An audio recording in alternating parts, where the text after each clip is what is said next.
siang hari ini cukup tepat sekali Mbak Ingrid dan Pak Fuad ini serta para sponsor yang lain untuk mengadakan dialog dan bincang-bincang tentang bagaimana menggali potensi lokal di wilayah Tangerang, sehingga Bapak Ibu sekalian dapat mengambil pelajaran, dapat mengambil manfaat dari apa yang akan kita bicarakan pada siang hari ini. Telah hadir di antara saya ada dua narasumber, Bapak Ahmad Fuadi LC, yang kedua Mbak Ingrid. Jadi dua narasumber ini adalah sungguh hebat. Saya mulai dari pertama. Bapak Ahmad Fuadi ini seorang pengusaha. Beliau santri, pengusaha, dan asli kota Tangerang. Lahir dan besar di Tangerang. Dan yang menarik, selain sebagai pengusaha, beliau ini seorang politisi. Pada usia 30-an saat itu, belum ada yang kenal namanya Bapak Ahmad Fuadi. Padahal beliau ini seorang miliarder. Tetapi setelah dia turun ke bawah kepada masyarakat, berjuang bersama Partai Kebangkitan Bangsa, justru banyak masyarakat yang mengenal bahwa Pak Fuadi adalah seorang politisi. Jadi gelar beliau tentu adalah seorang pengusaha dan seorang politisi. Mudah-mudahan selain politisi ini nanti beliau jadi wali kota atau wakil wali kota Tangerang. Insya Allah, amin. Nah, yang kedua samping diri saya ini adalah Mbak Ingrid. Saya kenal beliau. Beliau ini masih muda, cantik, cerdas, dan smart sekali. Kalau kita berbicara tentang visi, tentang bisnis masa depan, beliau adalah jagonya. Maka sungguh tepat hari ini kita punya dua narasumber yang sangat hebat. Pertama, jadi siang hari ini kita akan berbincang, berdialog bersama dua narasumber ini tentang bagaimana kita berkreasi, bagaimana kita berinovasi, terutama kita menyongsong, mewaspadai adanya krisis global dan krisis pangan ini, yang tentunya akan berdampak pada kehidupan rumah tangga, dan ibu-ibu lah yang akan bersiap-siap untuk menerima krisis tersebut. Maka marilah kita gali cerita tentang pengalaman berbisnis dari Bapak Fuadi, dan juga apa yang perlu kita eksplor tentang potensi lokal yang di Tangerang, sehingga menjadi nilai tambah bagi kita semua. Maka pertama, ya, saya minta Bapak Ahmad Fuadi untuk menceritakan tentang bagaimana berbisnis itu, apa tantangannya, dan bagaimana liku-likunya, sehingga dengan mendengar dari apa yang dia sampaikan nanti, kita terutama bapak-bapak ibu sekalian akan terinspirasi.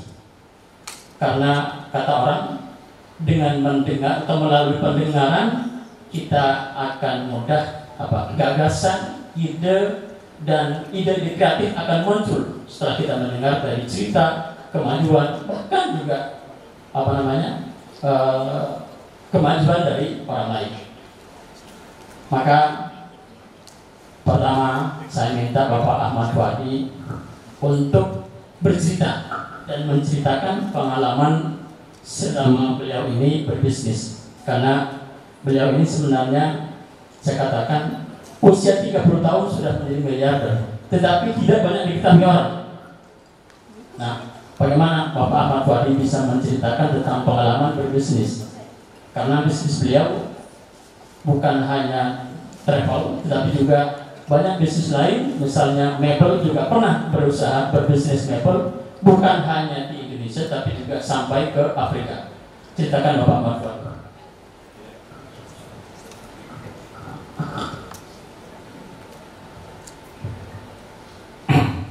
Assalamualaikum warahmatullahi wabarakatuh. Selamat siang, salam sejahtera untuk kita semuanya. Alhamdulillah, puji syukur kehadirat Allah Subhanahu wa Ta'ala, di siang hari ini kita bisa dipertemukan oleh Tuhan Allah Subhanahu wa Ta'ala di ruangan yang cukup mewah, megah, dan alhamdulillah tadi dibarengi dengan makan siang terlebih dahulu. teman-teman semuanya, bapak-bapak, ibu-ibu, ada Koko nggak, Cinci yang hadir pada siang hari ini. Sebelum saya bercerita terkait tentang bisnis saya ingin mengucapkan ribuan terima kasih terkhusus kepada Ingrid, kepada Rani, pada komunitas Cina Benteng, Tehean ya, Kampung Tehean, yang kemarin kita pernah menyuguhkan perhelatan akbar, yaitu konser kebangsaan Bapak Abdul Muhaimin Iskandar. Kemarin kita benar-benar acara berjalan dengan sangat amat sukses, meriah, ramai. Setelah pulang dari acara itu pun lapangan kembali seperti sedia kala, rapi, tidak kotor dan tidak banyak fasilitas yang rusak. Ini juga mendapatkan apresiasi dari Ketua Umum kita, dari Ketua Umum Bapak Abdul Muhaimin Iskandar, dan tentunya juga ada ucapan terima kasih dari Pak Wali Kota yang sudah menunjangkan tempat, dan acara alhamdulillah luar biasa, di luar ekspektasi saya, yang seharusnya acara itu sekitar 4.000, 3.000, tapi kemarin acara bisa sampai membludak seperti itu di angka 8.500 sampai 10.000. Dan saya yakin acara itu kemarin sukses karena adanya wanita-wanita hebat di Kota Tangerang. Yang saya lihat ini wanita-wanita yang penuh potensi masa depan. Ada Rani, ada Ingrid, luar biasa. Ada dari saudara-saudara saya Kampung Tehean, ya, ini juga sudah mulai. Terus kita harus bersinergi, berkolaborasi, kerjasama, saling bahu-membahu, karena sejujurnya dalam diri saya sendiri ini ada darah Cina Benteng. Ya, keluarga besar saya ini aslinya dulu Cina juga. Ya, kemudian saya lahir di Kalipasir, kemudian tumbuh besar di Koang, Pasar Baru. Ada Pak RT di sana yang ngeliatin saya aja. Pak RT juga terima kasih. Pak RT tadi ini mentor saya juga. Beliau juga salah satu penggerak massa ini di Pasar Baru. Kemarin saya coba-coba jadi anggota legislatif. Alhamdulillah di Koang Jaya, Kelurahan Koang dengan Kelurahan Pasar Baru itu tanpa uang mendapatkan suara terbanyak di situ. Tepuk tangan. Sejujurnya kemarin itu kita ikut pemilu, coba-coba begitu main-main. Karena memang basic saya, nanti akan kita ulas sedikit demi sedikit. Basis saya sendiri, seperti yang tadi dikatakan oleh teman saya, Dr. Fathur Rahman, LCMA. Ini beliau selain dosen, beliau juga penulis bukan hanya tulisan Indonesia, tapi beliau juga menulis dalam bahasa Inggris dan bahasa Arab, yang mana terbitnya di Inggris, London. Ya, majalah Syarqul Awsat itu beliau salah satu penulisnya di sana. Ada juga teman beliau, Bapak Mustafa, kontributor Kompas ya, di Mesir. Bapak-bapak, ibu-ibu semuanya yang saya cintai dan saya banggakan. 30 tahun, usia 30 tahun yang usia 30 tahun saya ini sudah melanglang buana. Tepatnya usia saya 20 tahun itu saya sudah ke luar negeri, ya, ke luar negeri untuk melanjutkan sekolah S1. Melanjutkan sekolah S1 di perguruan tinggi Zaituna, Afrika Utara, Tunisia. Kemudian lulus tahun 2000 ya, lulus tahun 2000. Saya pulang langsung membawa istri dari Afrika Utara. Jadi saya satu bawa ijazah, satu lagi bawa istri nggak tahu-tahu nih, jadi impor dari sana. ya. Afrika kan terdengarnya kalau Afrika itu hitam-hitam ya, tapi ini mah Afrikanya yang perbatasan dengan Eropa, ya, dengan Italia, dengan Prancis. Jadi ya bule, ya kan, jajahan Prancis. Maka dari itu turun temurun perpaduan antara Arab dengan Eropa, timbullah itu dia. Kalau dulu kita di Tunisia, kebetulan saya dengan Pak Fatur Rahman ini sohib di Tunisia itu, setahun kita di sana, kita kalau melihat perempuan Arab itu kayak gimana gitu ya, luar biasa cantik, semampai dan lain sebagainya gitu. Hanya bisa ini aja kita jadi bahasan gosipan begitu ya, setelah pulang dari kampus ke asrama segala macam, ini cantik amat gitu. Tapi alhamdulillah dapat juga itu jodoh orang sana ya. Jadi ibu-ibu, sebenarnya acara hari ini bukan untuk acara seminar lah atau acara apa muatan lokal. Mungkin kalau terkait untuk muatan lokal, nanti konsepnya dari Kak Ingrid ini akan lebih terukur ya, sajiannya segala macam seperti apa dan bagaimana kearifan lokal nanti akan mungkin dikupas tuntas oleh Kak Ingrid, seperti nanti yang di Kampung Tehyan, nanti bagaimana cara packagingnya dan lain sebagainya. Ini kan terus harus benar-benar harus ada yang namanya inovatif. Kalau kita berproduksi pun kita harus benar-benar harus ada inovasi yang terbaru, sehingga kita benar-benar mengikuti begitu cepatnya perkembangan zaman.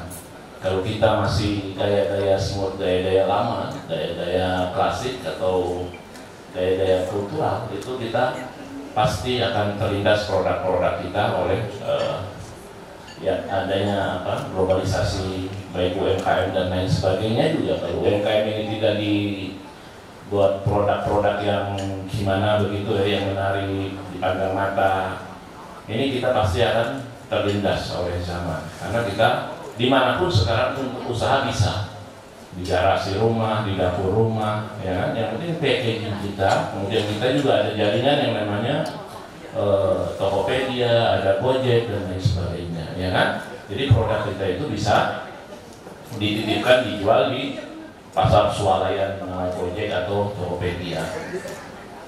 Ibu-ibu, bapak-bapak, biar acara kita ini TikTok gitu ya, nggak usah terlalu formal. Kadang-kadang juga saya ngomong kalau udah 5 menit, 10 menit, konsentrasi kita semuanya pada buyar.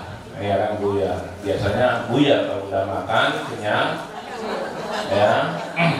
Ngedenger juga, ngedenger ngomong juga kurang semangat. Maka acara ini sebenarnya kita ingin kumpul bersama seperti ini, bentuk dari apresiasi kita kemarin, suksesnya acara itu persembahan dari Kak Ingrid, Teh Rani dan Reni, Hian segala macam. Ini terus nanti event-event seperti ini jangan hanya sekali ayam saja begitu. Paling tidak ada kontinuitas ya, ada kesinambungan sehingga nanti kita ada target apa sih sebenarnya yang ingin kita capai. Pertama memang kita dari senam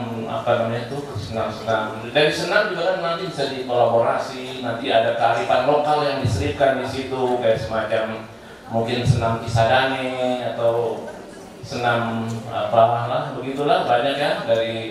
Dari Kampung Tehyan juga nanti ada produk apa yang mau dibuat, nanti kita bisa fasilitasi, kita bisa jembatani. Kebetulan saya kan di Komisi 5 DPRD Banten. Nah, ini UMKM itu masuk ke dalam mitra strategis Komisi 5. Itu nanti kita bisa berkolaborasi. Begitupun senam dan lain sebagainya, itu senam itu kita masuk dalam kepemudaan ya, kepemudaan dan dispora, maksudnya dispora. Nah, ini juga bisa nanti slot-slotnya nanti anggaran dan lain sebagainya nanti bisa kita bicarakan dengan pimpinan kita, baik dari dinasnya maupun dari Komisi 5-nya. Nanti kita dorong sehingga acara-acara itu ada peningkatan. Pertama, kualitas harus ditingkatkan dari trainer-trainernya dulu. Kesejahteraan itu harus dipikirkan, itu yang paling utama ya kan. Jangan sampai pelatihnya pakai sepatu apa? Sepatu olahraga merek dulu apa tuh mereknya Eagle atau apa tuh ya kan? Dulu waktu kita kecil mereknya Eagle. Jangan sampai murid-muridnya yang olahraga pakai Adidas atau Nike, sementara trenernya pakai sepatu yang capung itu yang murah-murah gitu deh ya. Nah ini jangan sampai seperti itu. Semuanya harus kita fasilitasi. Arahnya biar bangsa kita ini kokoh kuat ya, dari permula dari kesehatan dulu. Kalau kesehatan kita sudah baik dan kuat, baru kesejahteraan akan menyusul dengan sendirinya. Setelah itu baru pada agenda pendidikan. Jadi mungkin tidak banyak panjang apa lagi yang saya sampaikan Pak Kade. Ini sepertinya ada ibu-ibu ini yang punya ide untuk berusaha, tetapi masih ragu-ragu. Nah, Pak Fuadi bisa nggak jelaskan kepada ibu-ibu ini, ketika mau berusaha atau membuka usaha, apa yang dipikirkan? Untung atau rugi? Untung. Ada yang mereka untung, tetapi kadang-kadang yang terus takut rugi, beresiko sehingga nggak jadi usahanya. Nah, Pak Fuadi ini punya pengalaman panjang tentang bagaimana berusaha, jatuh bangun dalam berusaha. Maka mungkin Pak Fuadi bisa jelaskan sedikit saja tentang tantangan dalam berusaha. Apa yang harus kita, seorang pengusaha itu pemula, entrepreneur muda, misalnya bagaimana menghadapi pasar dan bagaimana menghadapi tantangan itu. Ada risiko untung, ada risiko rugi dan seterusnya. Terima kasih. Iya, seperti yang disampaikan tadi. Kalau usaha ini, kapan sih usaha kita mau untung atau merugi? Pertama, kita jangan terlalu banyak pertimbangan. Ya, banyak pertimbangan, nanti kalau rugi seperti apa, nanti kalau untung bagaimana. Usaha yang benar-benar mau sukses itu usaha yang segera mungkin dimulai. Kita mau misalnya bikin mau bikin gorengan atau apa, itu dimulai, langsung dimulai. Jangan kita bicara nanti rugi gimana. Ini kalau mikir maju mundur untuk usaha, kita nggak akan maju-maju. Yang pertama, kita punya niat kuat. Kalaupun masalah rugi itu nanti belakangan lah. Kita yakin aja dulu usaha kita pasti untung. Ya begitu. Jadi usaha kita pasti untung dan harus langsung dimulai. Baru sambil berjalan kita akan adakan evaluasi. Kira-kira apa sih yang menyebabkan ini kue kita tidak lebih laku dari kue yang diproduksi oleh tetangga kita. Nah itu terus saja kita lakukan. Seperti yang saat ini kita lihat itu kayak KFC, McD, KFC itu yang punyanya dulu, kalau saya baca di buku riwayatnya, itu dia menawarkan produk gorengan KFC itu, ayam goreng itu ke 1000 tempat, tidak pernah ada yang menerima. Itu gagalnya 1000 kali. Lah ibu-ibu ini, bapak-bapak belum mulai udah bilang bro, pokoknya usaha yang mau maju itu usaha yang harus segera dimulai langsung usaha. Besok nggak laku jualan lagi, besok laku jualan lagi. Nah ini juga ada keterkaitannya dengan komisi 5. Kemarin kita itu punya anggaran untuk ibu-ibu yang punya potensial, itu kita bantu pendanaannya, kita bantu pelatihannya, kita datangkan, kita kasih juga alat masak dan lain sebagainya. Tapi setelah itu memang ya itu tadi ya belum tepat sasaran. Setelah diberikan training, pelatihan, tata boga dan lain sebagainya, itu setelah itu mereka tidak memulai usaha. Sampai hari ini juga mereka masih menyusahkan para suaminya di rumah. Ya, terkadang juga kita hidup nggak pernah mau pragmatis. Kita hidup pengennya pragmatis. Ya, kebanyakan kita adalah yang penting kerja di perusahaan A, perusahaan B, perusahaan C, ya kan? Yang mana sudah terjamin tiap bulan. Padahal dari usaha UMKM, kalau terus kita berkembang, berproduksi, terus inovasi, ini akan mendatangkan omset yang luar biasa. Betul nggak? Pokoknya usaha yang mau cepat itu kapan majunya? Pertama apa? Dimulai. Kalau belum rugi 30 kali terus aja, ya. Kalau 30 kali masih rugi, emang benar-benar bodoh kita. Ya kan, udah jadi baik aja di rumah. Ya nggak? Betul nggak ya? Setuju nggak? Modalnya habis, minjem lagi, tapi minjemnya jangan ke bangke, ya kan? Nah ini yang terkadang kita ini minjemnya ke bangke, ya kan? Bank keliling ini yang harus kita berantas itu. Minjem ke bank yang beneran, jangan koperasi segala macam. Kalau minjem ke bangke, habis uang kita. Untung aja terus yang ada, betul nggak? Betul BRT, betul nggak BRT? Benar lah. Apa itu? Ya itulah prinsip berusaha menurut Pak Ahmad Fuad itu luar biasa, bahwa harus memulai jangan khawatir rugi, karena kerugian pertama masih bisa direvisi, masih bisa diulang, diperbaiki sehingga menjadi untung. Ini sedikit masih ada sebuah cerita. Saya punya tetangga itu, dia pertama buka usaha kue makanan kecil. Pada minggu pertama nggak ada yang beli. Beberapa berikutnya dia berusaha mencari contoh di mana toko yang sama dengan omset yang lebih besar. Dia keliling, ternyata ada kekurangan yang dimiliki, packaging. Jadi kue yang dia siapkan itu adalah sama dengan kue yang dijual di luar, tetapi karena packagingnya berantakan, tidak menarik dilihat orang, ya omsetnya sebegitu saja. Tetapi setelah dia berubah, mengubah packagingnya dengan packaging yang bagus, yang benar, yang eye catching, mudah dilihat orang, mudah diingat orang, maka omsetnya akan semakin menarik, semakin tinggi. Semakin untuk menggali potensi-potensi itu, selanjutnya narasumber di samping saya ini akan menjelaskan tentang apa saja potensi yang bisa digali oleh Bapak Ibu sekalian, terutama di wilayah Kota Tangerang, sehingga Bapak Ibu bisa punya gambaran tentang hal-hal yang bisa dikembangkan untuk menjadi bidang usaha. Mbak Ingrid ini sudah menginventarisir ada beberapa potensi lokal yang bisa dikembangkan sebagai dunia usaha oleh Bapak Ibu sekalian. Dan Pak Ingrid ini saya katakan tadi luar biasa, cerdas, smart, dan dalam waktu dekat ini beliau juga akan mendirikan sekolah musik untuk menggali talenta generasi muda, anak muda yang ada di Tangerang, sehingga bisa masuk dalam sekolah yang akan dikembangkan oleh Mbak Ingrid ini. Tepuk tangan untuk Mbak Ingrid. Ya, selanjutnya Mbak Ingrid bisa menjelaskan tentang potensi apa saja yang bisa dikembangkan untuk menjadi bidang usaha di Kota Tangerang. Silakan. Terima kasih Pak Fatih, saya manggilnya Pak Fatih, udah kayak Bapak sendiri. Assalamualaikum warahmatullahi wabarakatuh. Selamat siang semuanya para hadirin partisipan.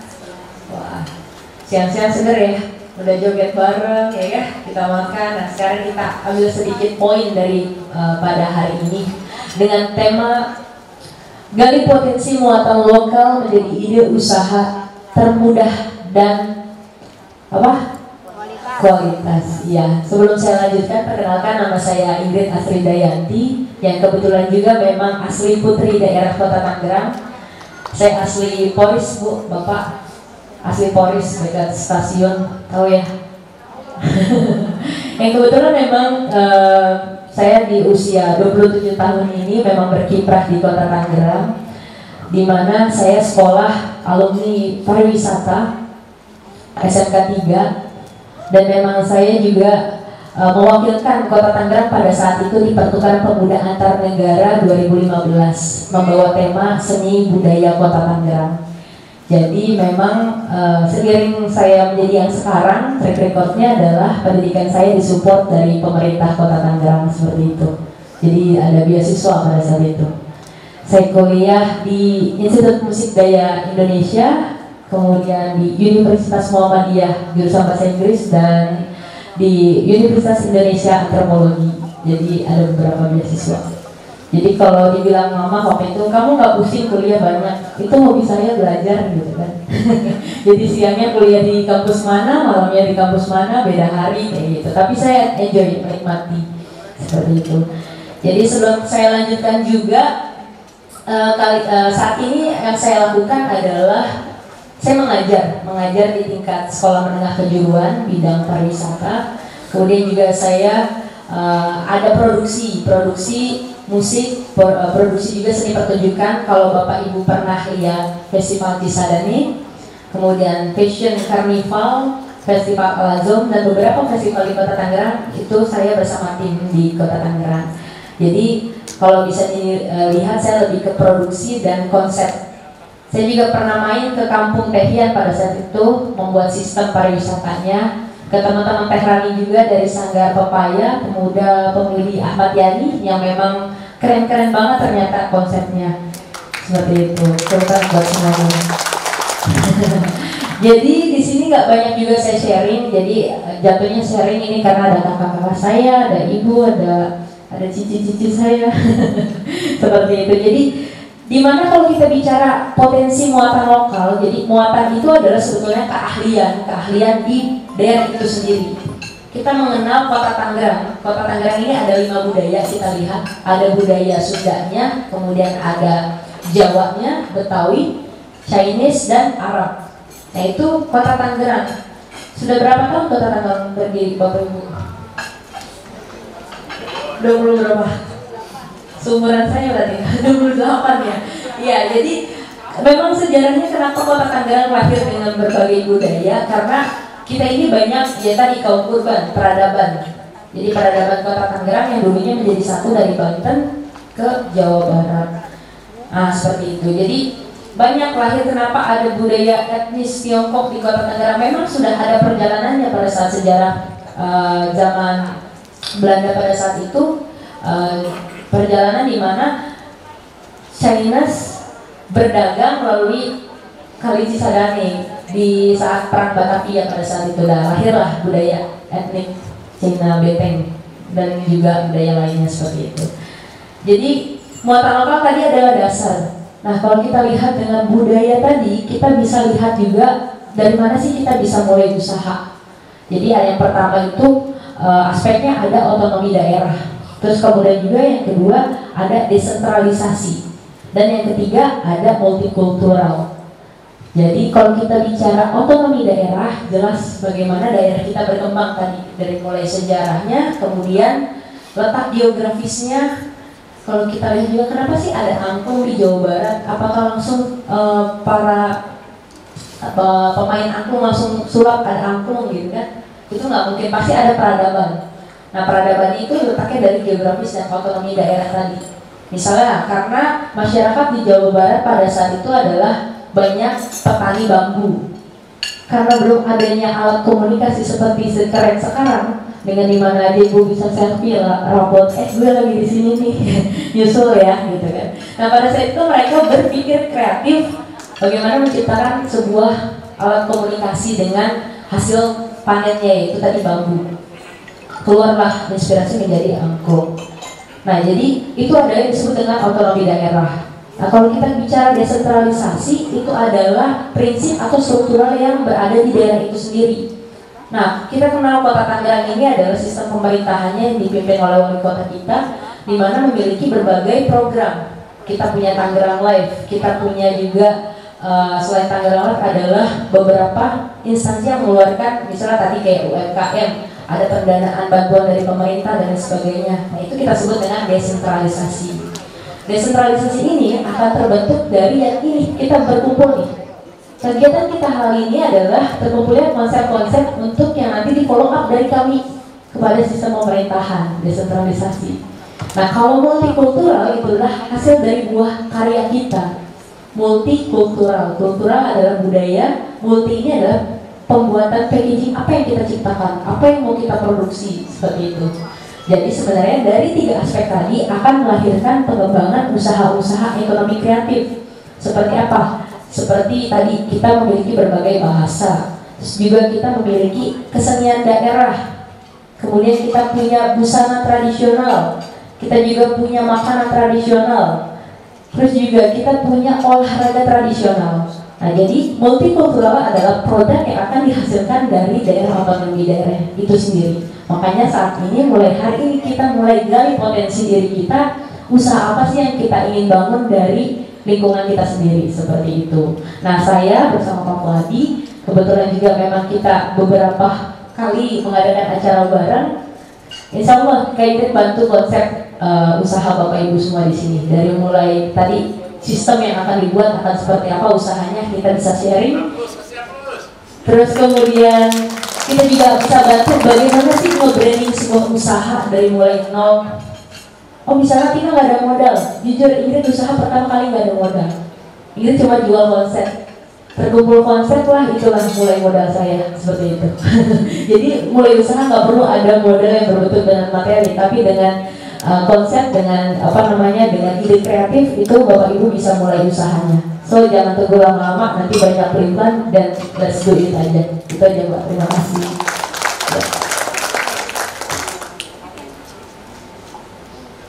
Ya.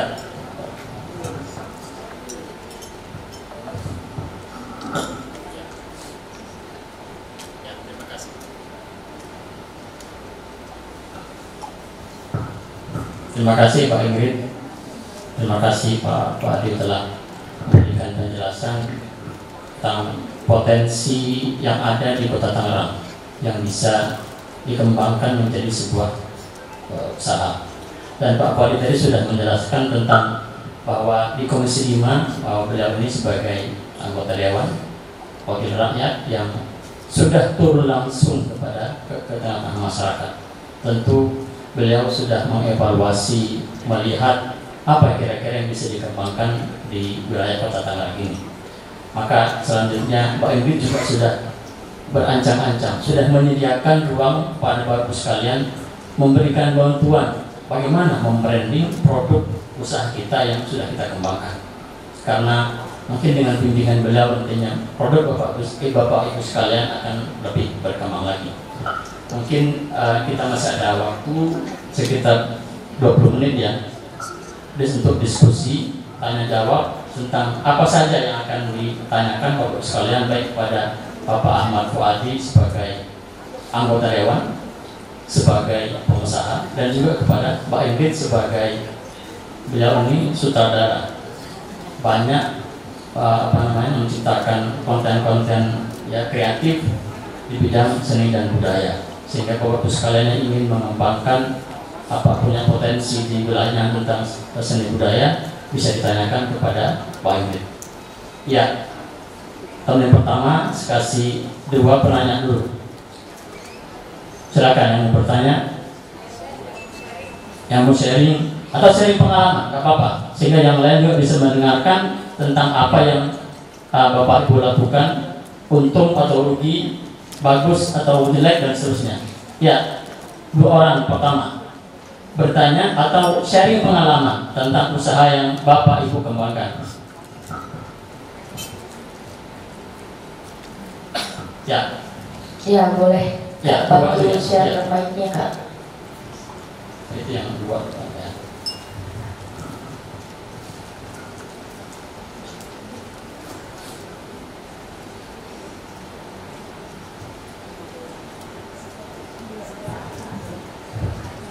Ya, selamat siang menjelang sore. Saya Ibu Maya dari Neglasari. Saya mau bertanya seperti ini ya, sharing ya. Jadi dulu pernah saya buka usaha kuliner gitu kan. Terus berawal tuh berjalan mulus ya kan. Ada aja pelanggan yang beli apa segala. Tapi saya tuh kesulitan untuk memasarkan produk saya sendiri gitu. Nah itu saya juga di sini kurang terlalu memahami teknologi yang sekarang gitu kan. Nah itu yang saya pengen lagi bikin lagi usaha saya gitu. Dan kalau menurut saya pribadi, apa yang saya buat itu sebenarnya masuk untuk selera di lidah kita gitu. Tapi saya kurang ngerti cara mengembangkannya seperti itu. Itu apa ya? Bisa dibantu idenya untuk membantu untuk memasarkannya lagi gitu. Terima kasih.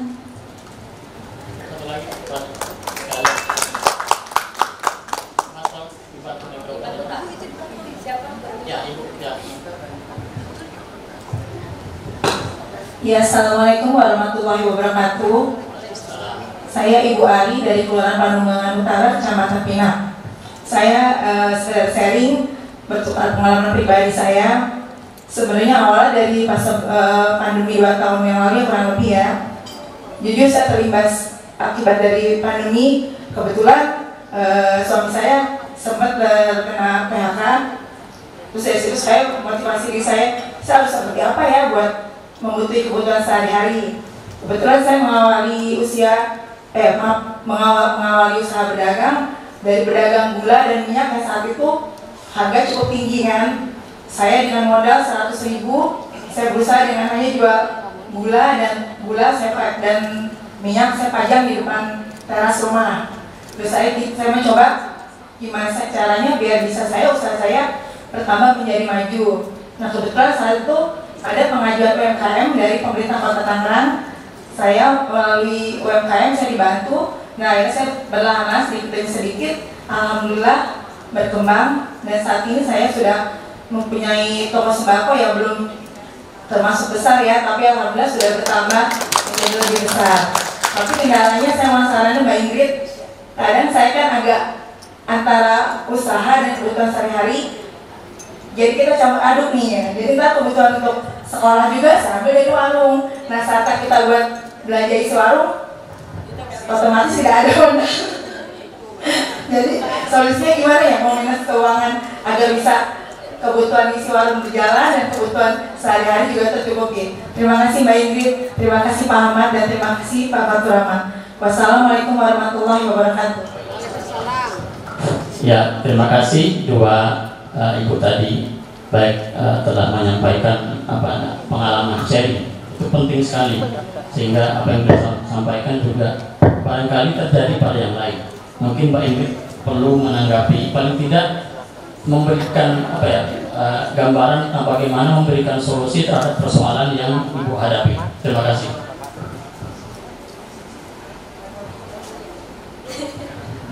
Iya.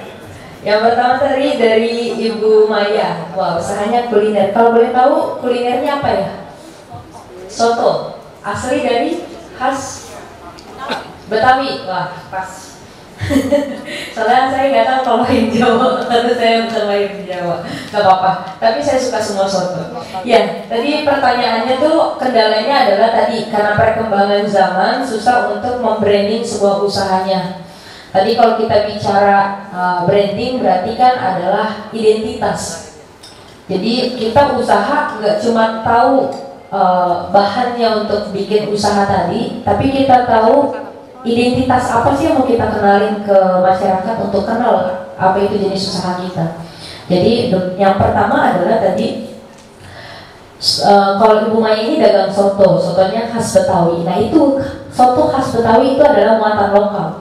Digali dari cara masakannya, kemudian rasanya, yang membedakan soto Betawi dengan soto lainnya seperti apa. Nah, itu adalah identitas. Kita gali dulu yang uniknya seperti apa nih makanan yang kita buat untuk beda dari yang lain. Makanya kenapa temanya potensi buatan lokal, nggak usah jauh-jauh, kita lihat dari diri kita sendiri sama sekelilingnya tadi. Kita ini lebih banyak produksi apa, terus masyarakat kita sukanya apa ya. Nah itu kita sebut dengan mengenal potensi identitas muatan lokal kita sendiri. Itu untuk satu yang pertama. Terus yang kedua, ketika kita sudah mengenal identitas kita, orang ini akan lebih mengenal lagi dengan adanya visual atau audio. Makanya kita nggak bisa lari juga dari perkembangan zaman. Kayak tadi Ibu datang scan kan, kenapa kita harus lakukan itu? Walaupun sebenarnya buang-buang waktu, malas ngantri ya kan, tapi memang itu teknologi. kita nggak bisa pungkiri bahwa karena dengan scan seperti itu kita sebagai panitia lebih cepat kerjanya, lebih cepat ngambil datanya seperti itu. Kalau harus ngisi dulu pakai tangan seperti formulir itu akan lebih lama, benar nggak? Jadi sistem yang sudah memang era digital ini adalah sistem mempermudahkan kita untuk melakukan sesuatu. Jadi tadi sudah mengenal potensi usaha kita apa, kita membuat sebuah simbol atau shine, yaitu dengan logo usaha. Jadi kalau sudah dapat logo usahanya akan tercipta backgroundnya tadi, visi misinya. Kenapa sih kita usaha ini? Tujuannya apa? Target marketnya siapa? Nah itu modal utama. Orang akan mengenal usaha kita dari logonya yang seperti ini. Siapa yang nggak kenal logo kalau depannya ada M doang warna kuning? Udah kenal kan? Itu logo apa ya? Huruf M. Iya, terus logo apa namanya? Orang tua ada O sama P udah kelihatan ya kan? Terus ada logo apa lagi yang Bapak Ibu kenal? Iya, logo brand-brand donat ya kan? Jeko itu logo yang ketika Ibu lihat warnanya aja udah kenal. Ya kan? Kalau logo warna hijau-hijau terus ada gambar logo hijau-hijau ada gambar apa Pak tadi? Oh itu PKB. Jadi dimana orang akan cepat ke record dengan logo tadi. Jadi selain Ibu kenal dulu bikin identitas usahanya, Ibu pikirkan logo dan warnanya. Jadi dengan logo dan warna kita patenkan, itu menjadi karya kita. Nah tinggal publishernya. Publisher itu adalah bagaimana brand kita dikenal sama orang-orang. Promosinya tadi kita ciptain semua tadi dengan perkembangan era digital. Misalnya dengan media sosial, ada TikTok ya kan, ada Instagram, terus ada apa lagi? Ada Facebook. Oh saya susah deh kayaknya kayak begitu ya. Nah kita bikin tim kreatif. Jadi usahanya kalau memang kuliner bikin tim kreatifnya nggak perlu banyak orang, sendiri atau 1-2 orang untuk jadi artis TikToknya, untuk jadi endorse brandnya. Dan itu nggak mahal Ibu. Ibu ada rumah, ada teman-teman sekelilingnya mau diajak, kita bikin konten yuk, nyobain makan sotonya. Kita undang tetangga kanan kiri ya kan, 1 RT nyobain sotonya. Itu bisa jadi kontennya. Kesulitan bikin akunnya. Nah saya yakin anak bapak ibu atau teman yang masih di bawah umur kita, saya yakin itu udah bisa semua. Jadi kalau ada kendala untuk mengoperasionalkan era digital tadi, bisa minta bantu atau ajarin gitu. Kalau misalnya mau lebih banyak dalam lagi, bisa datang ke studio saya, nanti kita ajarin. Terus kemudian satu lagi tadi brand awareness, nggak cuma hanya di media sosial, tapi adanya tadi Pak Fuadi bilang e-commerce. Nah e-commerce itu adalah sebuah sistem yang dibuat era digital untuk memperluas jaringan kita. Ibu bisa buka toko sendiri online. Sekarang udah kayak sulap, mau soto kering langsung datang soto ke rumah ya kan, tanpa panggil bang soto gitu. Tapi dengan aplikasi apa? Online ya kan, online yang drive thru atau online yang datang ke rumah seperti itu. Kita banyak nyebutin brand tapi nggak ada apa-apanya sih. Jadi nggak apa-apa, ini buat belajar dan teori. Terus kemudian intinya tadi kesimpulannya itu Bu Maya. Jadi gali terus potensi khas dari identitas kulinernya. Yang kedua bikin logo usahanya. Yang ketiga branding dengan perkembangan zaman tadi, media sosial dan e-commerce seperti itu. Cukup Bu apa kakak? Aku panggil kakak deh. Kakak Maya. Ada lagunya ya. Yang kedua ya. Oke, yang kedua ada Bu Ari. Wah Bu Ari udah jadi pengusaha sembako ini. Pengusaha Bu. Jadi mulai dari kita di rumah itu udah disebut dengan pengusaha. Pengusaha apa? Pengusaha mengontrol keluarga. Seperti itu. Tadi dagang. Oh ya, karena adanya pandemi ya. Kalau saya bisa sharing, sama kita semua kena terimbas. Jujur saya sama tim saya itu adalah pelaku seni kreatif, di mana sebuah kegiatannya memerlukan orang banyak, memerlukan tatap muka. Kita nggak ada festival di Tangerang 2 tahun, itu saya satu tim kewalahan. harus mengcover gaji orang 1 tahun. Caranya gimana? Kita berubah paradigma. Jadi yang tadinya saya konser-konseran banyak orang, festivalan, kita buat semuanya strateginya menjadi online. Kita banyakin webinar, talk show, kita banyakin juga pelatihan-pelatihan cara podcast, bagaimana kita jualan melalui online. Nah, itu yang saya lakukan sehingga sampai sekarang saya bertahan seperti itu. Dan baru give up lagi, baru mulai seperti itu. Gini Bu, tadi kenapa juga ada e-commerce? Sebenarnya e-commerce itu adalah memudahkan kita untuk mengatur keuangan. Jadi elektronik kasir, kita buat sistem bagaimana uang masuk dan keluar itu tertata dengan baik. Nah, kalau misal uangnya warung itu kan harus cash ya, nggak online. Nah itu kesulitannya.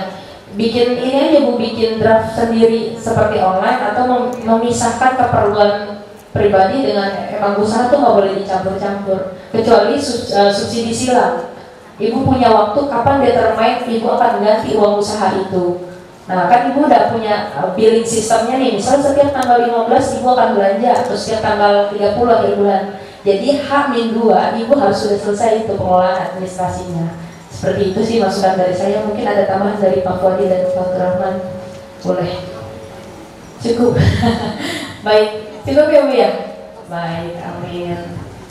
Ya, terima kasih penjelasan Pak Egip, luar biasa. Sehingga ibu juga punya gambaran tentang apa yang harus dilakukan. Ada, kita masih punya waktu 2 pertanyaan lagi, bertanya atau sharing pengalaman. Silakan. Ya, satu lagi Ibu, satu lagi. Cileni. Ya, satu.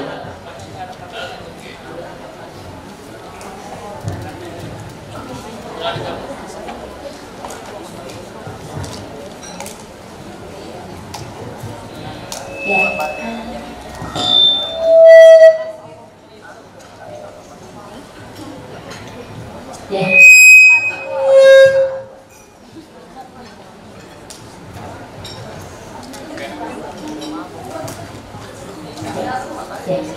Ya, perkenalkan, nama saya Ibu Heni. Saya dari komunitas Julian, tapi lebih tepatnya saya di koperasi Pak Ahmad Bali. Saya lebih ke Pak Ahmad ya. Nah, jadi kebetulan saya ini masih dipercaya memegang satu organisasi perempuan, yaitu Koperasi Perempuan Lentera Bintang Jaya yang ada di Kelurahan Mekarsari, Kecamatan Mekarsari. Koperasi kami ini berdiri dari 2015 dan sampai sekarang.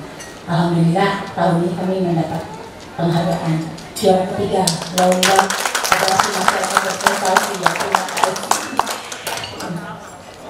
Di koperasi kami ini memang usaha utamanya sifat pinjam. Ya, tapi di dalam koperasi kami ini banyak divisi-divisi berkaitan dengan pemberdayaan perempuan. Nah, kalau tadi Pak Ahmad Wadi mengatakan perempuan ini harus menjadi apa ya?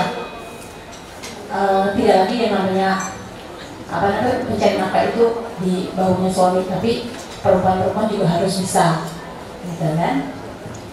Meningkatkan penghasilan keluarga. Nah, tadi seperti saya sempat dengar kalau Bapak di DPRD Provinsi Banten ya Pak ya, itu ada bantuan. Saya sih cerita sedikit, bukan berharap bantuan dalam arti materi. Jadi di koperasi kami ini seringkali diadakan pelatihan-pelatihan yang berkaitan dengan pemberdayaan perempuan, menggali potensi perempuan untuk menambah penghasilan. Salah satunya diundang untuk pelatihan membuat batik dari Disdiklat Kota Tangerang. Nah, waktu itu sebelum pandemi, persis sebelum pandemi, saat membuat batik itu kami diberi waktu 5 hari untuk pelatihan. Nah, begitu hari terakhir kami mau study tour ke Cirebon, langsung tiket ditutup awal pandemi pertama. Ya, waktu itu namanya masih PSBB. Sekarang mereka di PSBB ya gitu. Jadi saat pelatihan itu kami dapat ilmu tanggung nih Pak. Tanggung. Cuma senanggung ilmu yang kami dapat, kami itu ibu-ibu yang di Koperasi Lestari Media ini bukan ibu-ibu yang langsung nerima gitu aja. Kami mah semangat terus gitu. Ayo kita mau gimana ya? Gitu. Apalagi pas kemarin pandemi itu kan banyak di antara kami yang terimbas, yang penghasilannya mulai berkurang, yang suaminya dirumahkan, gitu, yang dagangnya sepi. Gitu. Coba deh kita bikin sanggar batik di koperasi kita. Cuma itu tadi, kalau misalnya ada bantuan Bapak, kami berharap untuk pelatihan ya Pak, untuk sanggar batik. Kaitannya dengan ini Mbak Ingrid, dengan Kampung Tehian. Jadi telah batik-batik tersebut oleh-oleh dari Kampung Tehian, karena memang batik itu lebih ke motif etnis Tionghoa Pak. Iya, jadi sekarang kami udah mulai produksi cuma sedikit-sedikit, dan batik kami ini masih menggunakan batik dengan karya seni pakai tangan, yaitu batik tulis.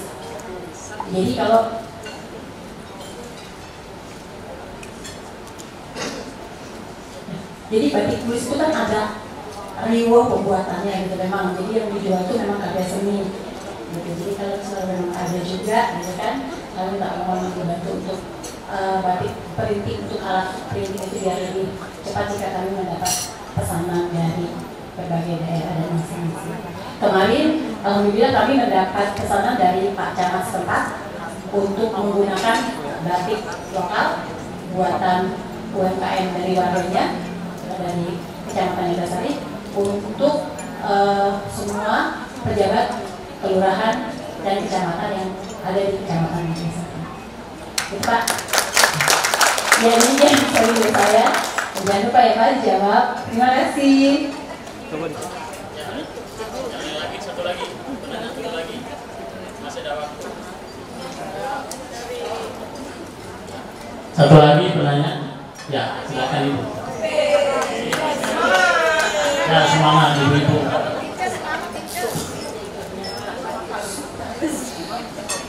Makasih waktunya untuk saya. Perkenalkan saya, nama saya Yayu dari Makassari. Saya itu punya ini Pak taman namanya KWT. Itu dari Pak Wali Kota juga. Cuman untuk kedepannya itu biar kita juga jadi ibaratnya edukasi untuk wilayah kami. Kita mohon untuk bantuannya.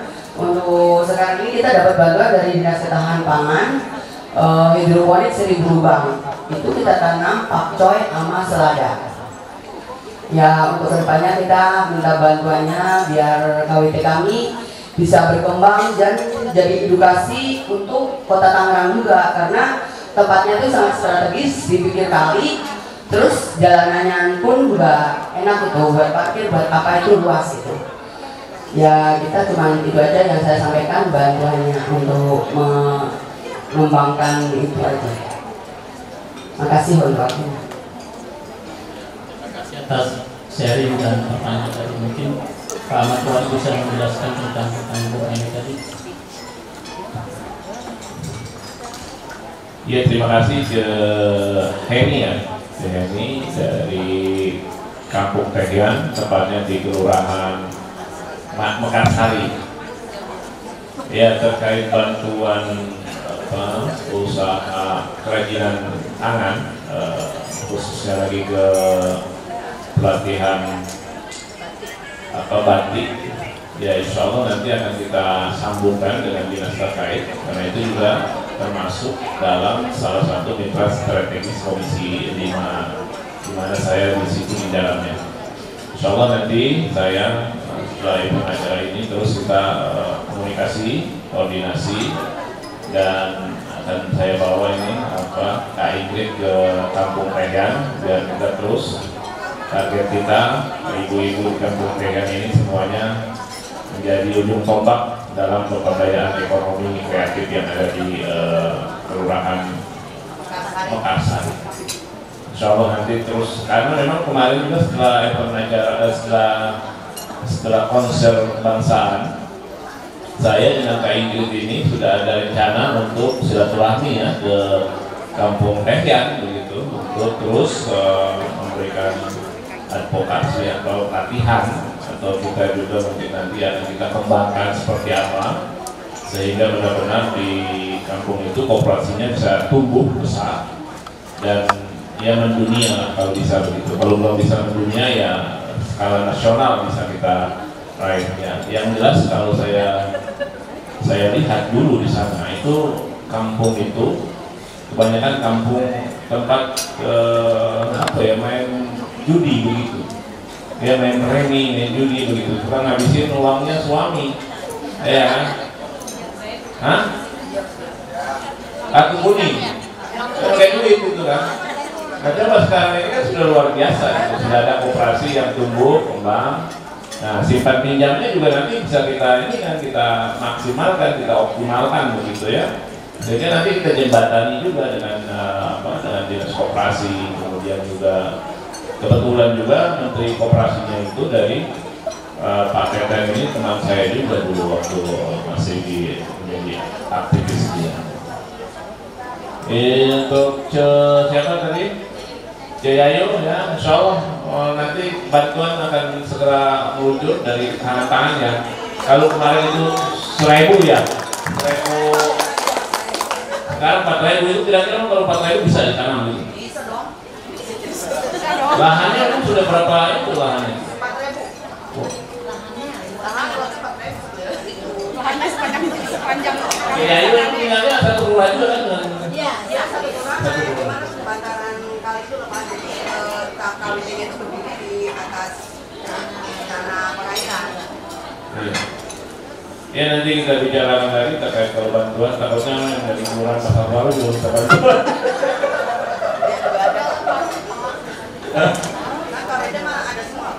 KWT ada semua. Ini kalau kelurahan Pasar Baru itu ada markisa itu ya. Bukan berarti nama markisa ya kan? Markisa itu kepanjangannya apa Pak? Mari kita. Nah ini sudah. Dulu kan tempat pembuangan sampah itu. Sekarang udah sampai udah jadi kampung kelurahan Pasar Baru itu ada kampung apa itu? Tematik ya. Kampung Inggris ya. Nah itu alhamdulillah dapat bantuan juga dari saya kemarin ya. Baik itu mungkin ya ini ya yuk ya selebihnya silakan ke moderator. Ya terima kasih semua pertanyaan dan sharing sudah kita inventarisir. Selanjutnya nanti jika ada dari Bapak Ibu yang punya usaha dan ingin usahanya lebih maju, lebih berkembang, mungkin Pak Fuadi dan Mbak Ingrid akan berkunjung ke tempat barangkali ya ke kelurahan, paling tidak melihat kira-kira apa yang bisa dikembangkan di kelurahan itu, sehingga Pak Ingrid bisa memberikan pendampingan agar supaya bisa membranding produk yang Bapak Ibu kembangkan dan bisa memperluas marketnya. Jadi bukan hanya untuk market wilayah kelurahan itu bisa keluar wilayah Kota Tangerang. Mungkin Bapak Ibu yang punya nomor Pak Ingrid silakan ya, project juga. Project atau nanti bisa langsung ke Pak Ingrid. Nanti Pak Ingrid akan membantu bagaimana proses membranding produk yang Bapak Ibu kembangkan. Dan mungkin Pak Ingrid ada tambahan? Ya, apa yang ditambahin? Ya, jadi 1 tahun yang lalu saya udah berkunjung di tempatnya Ciheni, Civera, dan Ciyayu, di mana itu kampung Tehian ya. Jadi pada saat itu saya memang sudah 3-4 kali ke sana. Dari mulai awal itu proyek kuliah saya pertama, saya bikin judul skripsi yaitu implementasi muatan lokal kampung Tehian di Kota Tangerang, yaitu dengan seni pertunjukan sampai kentai. Jadi pada saat itu saya sharing sama Ciheni di mana memang sistem kampung Tehian belum dibentuk secara kuat ya. Nanti kita lanjutin dengan yang tadi sudah diobrolin ya, untuk mulai sistem program kampung wisatanya sampai ke ekonomi kreatifnya. Packaging wisata yang dari mulai awal masuk orang disambut dengan apa, kemudian packaging yang dagangnya kita kompakkan dari mulai bootsnya, seragamnya sampai ke pelatihan oleh-olehnya. Nanti kita coba ya Pak Fuad ya, kita jadwalkan ya. Iya. Dan juga kalau nanti ibu-ibu dan teman-teman semuanya butuh sharing sama Ingrid, nanti kita bisa tukeran kontak atau juga bisa di follow Kiss Project ID atau juga IG saya pribadi ingrid.astrid. Nanti kita bisa sharing atau kan saya juga akan memberikan logo gratis buat bapak ibu yang belum punya logo. Jadi nanti bisa daftarkan usahanya di Instagram Ingrid dengan identitas profil usahanya. Nanti saya akan buatkan logo gratis buat usaha bapak ibu semuanya. Nah, di sini juga saya kehadiran Teh Rani, di mana Teh Rani ini adalah pemuda-pemudi Kota Tangerang atau pemuda-pemudi Ahmad Yani yang punya kreator di bidang kebugaran, kesehatan dan kebugaran. Boleh sedikit Teh Rani sharing?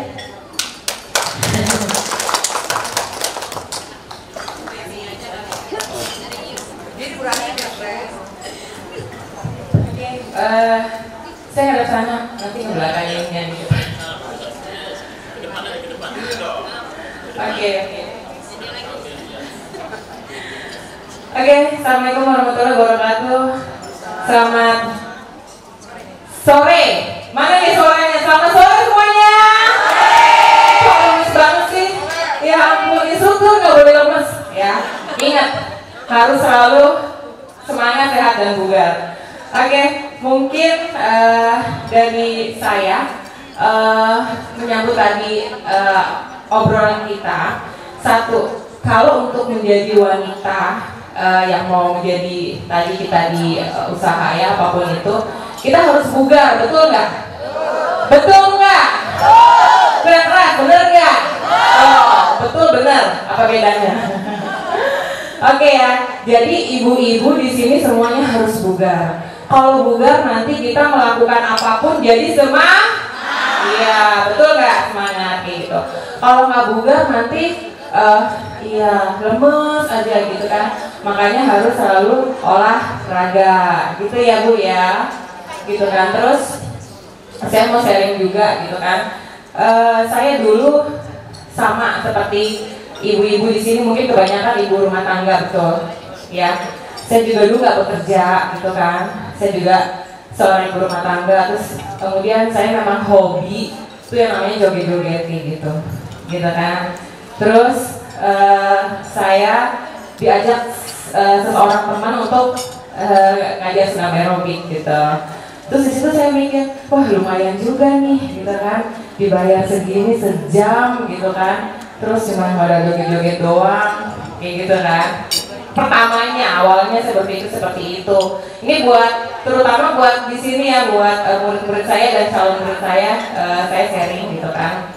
Terus kemudian saya bertemu dengan Bapak Abdullah dan Dr. Sugito yang mengajarkan saya di dunia aerobik ini gitu kan. Karena memang teman lama dan teman suami juga. Terus kemudian saya dulu ngajar aerobik tuh di kampung-kampung. Saya naik motor kayak gitu kan. Terus dulu itu 15 tahun yang lalu saya dibayar Rp5.000. Bayangin coba gitu kan. Saya cuma berpikir gimana caranya saya mendapatkan uang buat jajan anak saya gitu kan. Terus saya dibayar Rp5.000. Terus pulangnya saya dibawain singkong, dibawain beras. Ada di suatu kampung kayak gitu kan. Ada nggak yang ngalamin kayak gitu? Ada. Jangan putus asa. Ini pengalaman saya nih, serius gitu kan.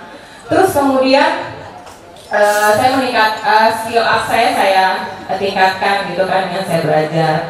Terus kemudian singkat cerita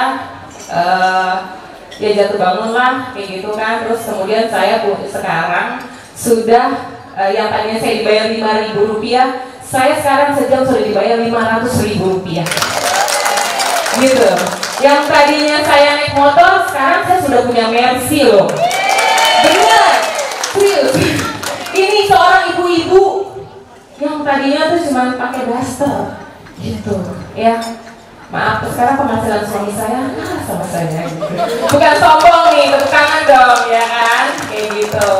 Makanya selalu semangat selalu, jangan pernah putus asa gitu. Dan sekarang saya memiliki sekolah yoga dan sekolah aerobik gitu. Iya, mungkin di sini yang lulusan sekolah aerobik saya dan calon peserta di sini, pesan saya tetap semangat, jangan putus asa gitu kan. Terus kan kita bisa tuh ngajar sambil bawa apa sih, masak, bikin kue atau bikin apa gitu kan, kita bisa tawarin ke member-member kita gitu kan, kayak gitu juga bisa juga. Terus coba kalau kita pikir sekarang satu orang 10.000 aja kali 15 orang berapa tuh? 150.000 1 jam ya. Terus pulang bawa makanan di mana? Kalau ibu-ibu mungkin yang bekerja di pabrik atau apa, ada yang dibayar 1 jam 150.000? Nggak ada kan? Nah makanya jadi instruktur itu oke nggak? 1 jam bisa dibayar 150.000. Itu pagi, belum sore, belum malam. 150.000 kali 3 berapa? Nah sehari berarti betul duit berapa? Iya, makanya jadi instruktur aja. Tepuk tangan dong. Iya. Sudah, itu aja mungkin sharing dari saya, Pak Didi dan Pak Abdul Rahman dan Neng Ingrid mungkin yang tahu sejarah saya kan ya. Jadi ketawa saksi hidup kan. Oke, makasih. Assalamualaikum warahmatullahi wabarakatuh.